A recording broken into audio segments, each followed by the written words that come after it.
Instant manifestation day 2.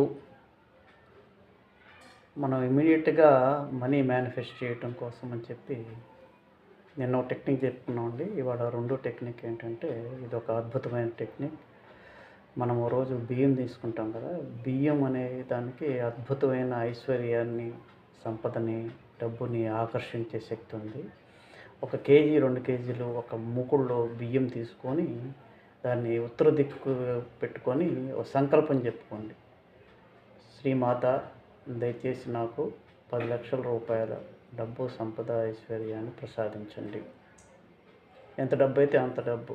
ఇప్పుడు సంకల్పం ముఖ్యం. సో అలా కళ్ళు మూసుకొని యూనివర్సల్ ఎనర్జీ మొత్తాన్ని మనము మన ఎనర్జీని స్టిమ్యులేట్ చేసుకొని, యాక్టివేట్ చేసుకొని, సో బియ్యంలో అలా పెట్టుకొని, తర్వాత ఆ బౌల్ని కింద పెట్టి ఒక 11 coins, 1 rupee, 2 rupee, 5 rupees coins ఏవైనా కూడా 11 తీసుకొచ్చి, ఇప్పుడు నెక్స్ట్ ఎఫర్మేషన్ ఏంటంటే, ఇందాకేమో అడిగాము యూనివర్స్ని, అమ్మవారిని 10 లక్షల రూపాయల డబ్బును మేనిఫెస్ట్ చేయమని.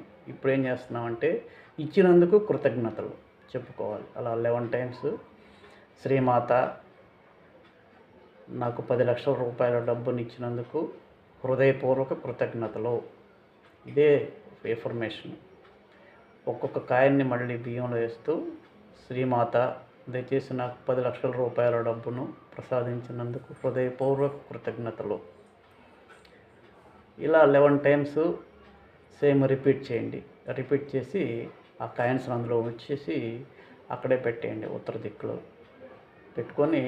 ఒక 3 డేస్ తర్వాత ఆ బియ్యాన్ని, ఆ డబ్బుల్ని పక్క గుడిలో ఉన్న పూజారికి కానీ, లేకపోతే మీకు ఇష్టం వచ్చిన ఎవరికైనా, పేదవాళ్ళకి కానీ ఎవరికైనా దానం చేసేయండి. చూడండి అద్భుతమైన ఫలితాలు. So you believe. ఇది యాక్చువల్గా బియ్యంలో ఉన్న ఐశ్వర్యాన్ని, యూనివర్సల్ కనెక్షన్ని, మన సబ్కాన్షియస్ మైండ్ స్టిమ్యులేషన్ని అన్నీ కలిపి, మన ఎఫర్మేషన్స్ అన్నీ చూసి ఈజీగా మేనిఫెస్ట్ చేయడానికి ఇది ఒక అద్భుతమైన technique. So wish you happy and prosperous money.